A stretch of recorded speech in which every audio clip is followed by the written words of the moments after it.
Well, howdy, y'all. It's Frightman, and I am here to keep you spectacular. In today's video, I'm going to be introducing you to my new friend, Lethal Lily from the Home Depot, and her friend, Froggy. Let's get to it.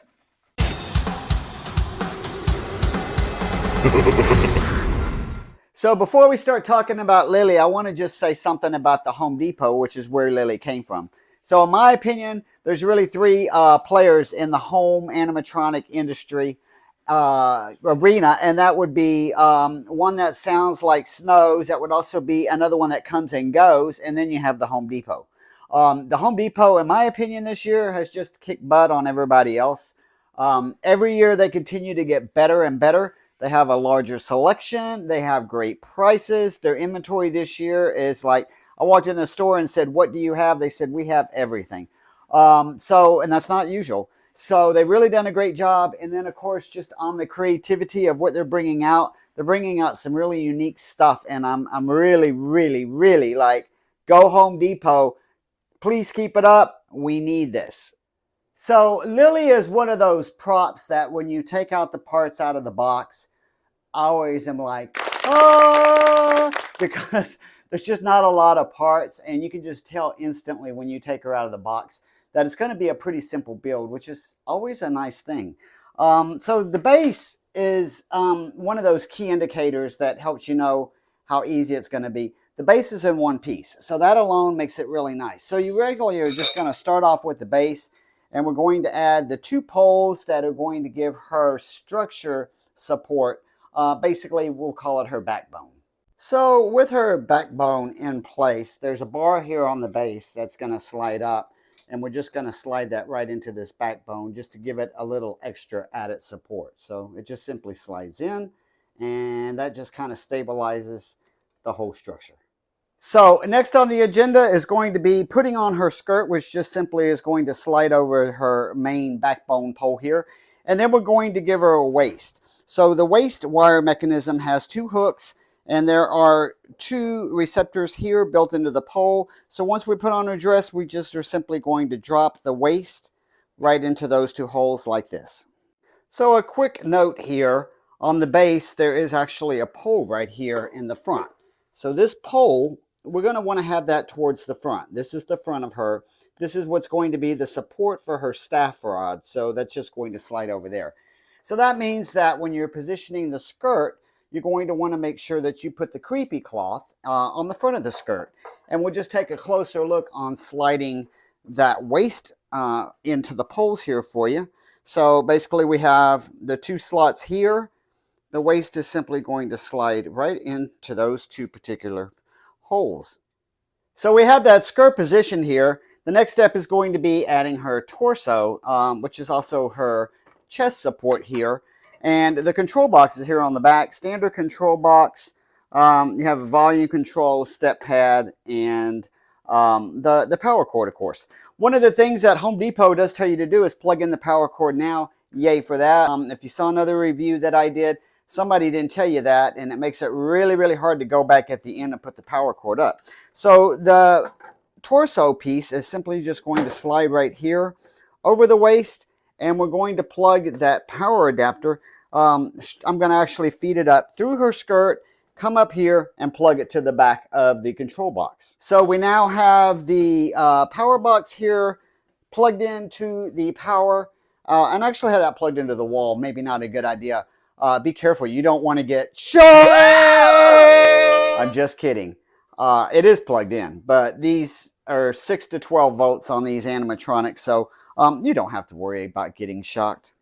So next is just simply taking the skirt and bringing it up over the waistband ring that we installed earlier. So we're just going to take that, bring this up over the wire waist. And then we're going to be sliding her upper clothing over the torso piece here. So this is what the upper clothing looks like. The front of it has a hole. This is where our sensor is going to go to trigger off if you're using that as a method of triggering her.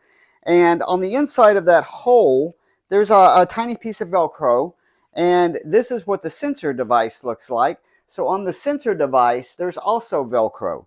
So I'm going to go ahead and take this sensor and just Velcro it right now into the costume. The instructions are going to tell you to do this at a later stage, but anything that you can get to before you go and put all the clothing on is a plus to me. It just makes it harder. So the back of the clothing also has Velcro. So there's 3 or 4 strips of Velcro on this side, which is going to correspond to a piece of Velcro on this side. You're going to just slide this on top of her frame here. So this is where we're at this point. We have the skirt on, and we have slid her upper costuming over the torso piece. So when I put the top portion over the frame, it's a little hard, and that's because there's these ropes that are lightly tied. So I went on ahead and took the ropes off. It just expands out the costuming to make it easier to slide. And then we're just going to simply tie these back over to give her witchy, womanly figure. So now we're ready to go ahead and put the arms up. The arms are simply going to slide up through the sleeves. And there are receptacles on both sides of the shoulder that the arms are going to slide into. The arms are labeled. If you use instructions, you can use the labels to know which one is the right arm or which arm is the left arm. But basically, this is the hook, right? So this is what the hook looks like that's going to go over into the shoulder. So it's simply going to slide here into some holes. If you were to do that over on this side, then she would have her arms like this. So it's pretty obvious which one is the left arm and which one is the right arm. Now, the other thing I will say is both arms have wires running through them. So her staff that we're going to be doing next, it glows. It's really cool. And it also shines a light on her face. So that's a really cool effect. The left arm, or her left arm, it holds a basket with a frog that lights up, and the basket lights up a little bit. So that's why we have wires. And the reason I'm telling you all this is because there's corresponding wires. When we put the arms in, we're also going to have to attach the wires into the wires that are inside of the frame here. So we're going to do that. So here you can have just a better look of how that arm hook actually fits into the torso here. And then you can see that I've connected the wires. So next up is going to be putting the staff on, which is going to go down to the pole that I showed you here earlier that's on the front of the base. The staff actually comes in multiple pieces, and there's wires that run through the entire staff. And so the staff does light up, as I said before, and the arm itself also has a wire. Now you can see that the arm just has the same hooks. So the same hooks apply for all of these props really, that are just going to slide into a socket here at the end of the arm. There's a wire that's going to connect. We're going to put the staff together, put that at the base, and then attach the arm. The staff itself simply is just going to slide in. Each piece just slides into each piece, and then you do a twist to lock it in place. Now, this prop does call for something different than what any other props that I've had before. Some of the pieces are actually going to use little pins. They're little metal pins, and there is a hole here on the prongs. So when this goes through, we're going to put this little metal clip through this hole. That's just to secure the arm and the hand together to ensure that they do not come disconnected if it goes through movement. So this is how the staff goes at the bottom of the base, and we've put the entire staff together. And a couple notes here to just make. So number one will be, I told you that her face lights up from the staff, and here we can see where those lights are that will shine onto her face. And then the other thing is we come around here to the side to note is, one, I'll just show you a different look at how the poles actually just fall into the arm sockets here. Then the second piece that I want to point out is the wires. So you'll notice that you do have to clip wires. There's 3 wires that you have to clip together in the staff as well. You want to be really careful when you're clipping these. All over the place on these props, you have to clip these wires. And these clips are pretty delicate, so be careful with those. If you pull the wires out or you break the clip, that's kind of the end of the story. And then the last piece that I'm just going to show you is what I mentioned earlier, is how that clip goes to the base here to just hold the whole thing together. Again, that's not something I've really seen in props like this before, so I'm calling it out. I won't show you when I'm putting the clips through the rest of the video, but I will call out where clips go. Our next piece is going to be putting on her right arm. The right arm contains the basket with the frogs. The lights light up. It also has a light down here.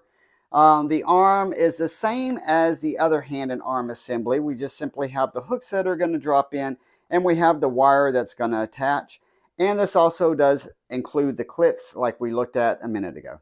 Beginning to look a lot like Lethal Lily here. I have pulled the costuming over the hands here. The costuming that goes over the arms, it has an elastic. So when you pull that over, it's very easily to get caught up on the wire. So again, just be really careful, because these clips and these wires are very, very flimsy. I've never broke one yet, knock on hand, but it's not going to be a good outcome if that happens. All right, I'm digging the way that she looks, and the next step is going to actually be installing her head. I'm a little bit scared to show you what this looks like, but this is what her head looks like before it actually goes onto the body. So kind of has that Uncle Fester look from the Addams Family, if you ask me. One other note to make before we finish that head assembly is there is a wire that comes out of the head, and that wire is going to need to be connected to the wire that is in the actual frame. Okay, so we're ready to put that head on. The head has a pole coming out of it. As you can see here in the neck, there's a pole that's sticking out. The head simply just drops onto this pole. There is a screw back here. In the back of her head, there's a hole. So once we drop that into the other pole, we're going to use a screwdriver here to go in and just tighten up the screw that's on the back of the pole here. Now, if you recall earlier, I did say that I was going to go ahead and plug her in and leave her plugged in, and I did. So when I put the head on, the head goes on, we tighten up the screws, we attach the wire. At the same time, I did actually take the opportunity to take that wire that's coming from the sensor here and connect that to the control box as well. I thought it would be neat to just kind of show you what she looks like without her, her hair and her hat. I did say that there were lights on the staff, so you can see that. That lights up her face. And then coming down here to the frog, there's also a light that lights up the frog as well as the frog eyes lit. So the next step is going to be fixing this wardrobe around her collar. So while I do go ahead and fix this up, there is one last piece that goes to her, and it's her backbone. So it again just has some hooks. This also contains one of the clips that we've talked about earlier. This is just going to slide into two sockets here in the back of her backbone area that slides on. We're going to put the clip in there, and then we'll be able to go ahead and fix the clothing around her neck and Velcro up the back. So we're going to give you one final back look here before we get it all closed up. So again, the hole where we tightened up the screw, and we have assembled the backbone structure here. So Lily comes with a shawl that is just made out of creepy cloth that just basically falls around or folds around her back and falls down. It's a nice look, and it kind of helps hide some of the cheaper look of the felt costuming here. The witch hat actually has a piece of Velcro in the front, and as you can see, she has a piece of Velcro here on her head. So that's really just as simple as putting on the hat here and going ahead and attaching it with that Velcro. And we're going to fix her hair up just a tad bit, and she should be ready for a demo. So there you have it, Miss Lily's final runway look. She's looking pretty darn good. Now, before we jump to the demo, I just want to point out a few things and comments about Miss Lily. Lethal Lily, that is. So Lethal Lily, she's made pretty well. She's very easy to assemble. I like that the cane has the lights in it which shine in her face. That's a really nice effect that you don't see very much. But what makes her unique is her facial movements between her eyes, her mouth, and her head tilting and turning left to right. It's all servo motor driven, and we're again seeing more and more of this servo type prop, which is really awesome because you get a lot of realistic movements.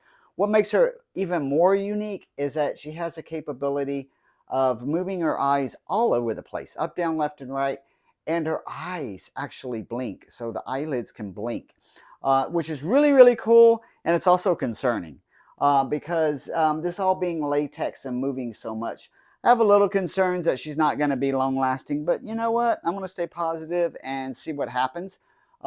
She's certainly going to do a good job this season. So let's take a look at her demo. Now, you best be careful in this swamp. There are lots of snakes and spiders that would just love to sink their teeth into you. Now, come along into my lair. I'll be sure to take good care of you, my pretty. Lived hundreds of years. I know. Shocking considering my good looks, eh? All it takes is a special salve. Blood sure does the trick for this old skin. And you have just the right type. You know what they say, beauty is pain.